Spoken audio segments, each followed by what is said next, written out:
Assalomu alaykum Sadaf kompaniyasi guruh a'zolari. Mana bu bizning masjid, Nur masjidi, Badol shahridagi Nur masjidimiz. Men o'zim oilam bilan 2 yil davomida shu masjidda ishladik. Allohga shukr. Mana shu masjidimizda endi oilaviy ishchi kerak bo'lyapti. Men sizlarga podrobno tushuntirishga harakat qilaman, qisqaroq qilib. Qarang, mana shu masjidimiz erkak kishi mana shu gazoldan o'radi.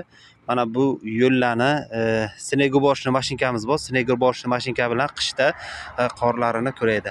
Ayol kishi mana 2-etaj va 3-etajda zalimiz bor. Masjid, zal. 2-etajda gostivoy komnatalar bor. Bularda gullar bor. 20 ta 30 ta gullar bor. Bularga haftada bir marta suv quyadi, qaraydi.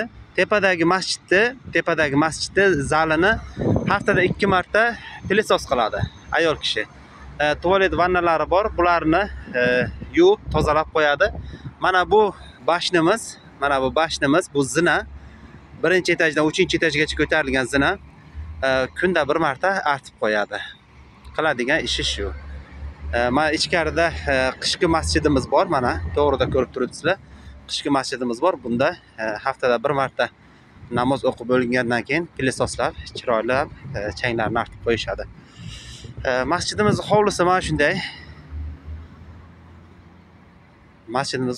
mana shunday. Haftada bir marta juma kuni osh qilamiz. Ayol kishi va o'sha keladigan erkak kishi turmush o'rtog'i shu oshga yordam berishib, sabzilarni to'g'rashib yordam berishadi. Mana bu masjidimizning ichki hovlisi. Bu yerda namoz o'qiladi. Juma kunlari sadaqa yashiklarni chiqarib, gilamlarni chiqarib, jumaga tayyorgarlik ko'ramiz. Mana bu stollarni, mana bu yerda ovqat pishiramiz keluvchilarga. Bu stollarni yayratib, xuddi shunaqa ishlarni qilinadi. Erkak kishi va ayol kishidan qilinadigan ishlar shu masjidda xuddi o'zini uyidagiday, o'zini hovlisidagidek ishlarni qilib, kunlik ishlar. Har doim bir xil ish bo'lmaydi.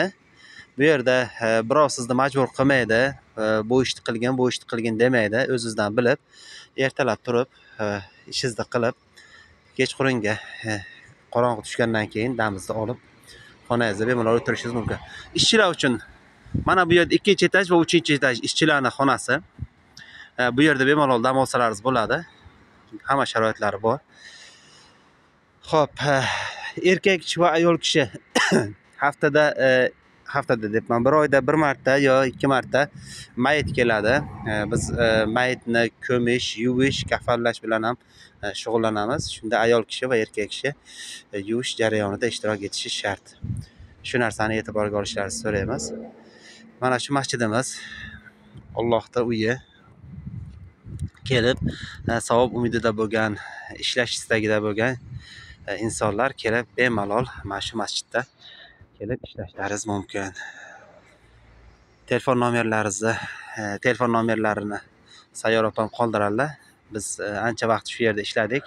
Sayyor opamning kompaniyalari Sadaf kompaniyasi orqali ishga joylashdik.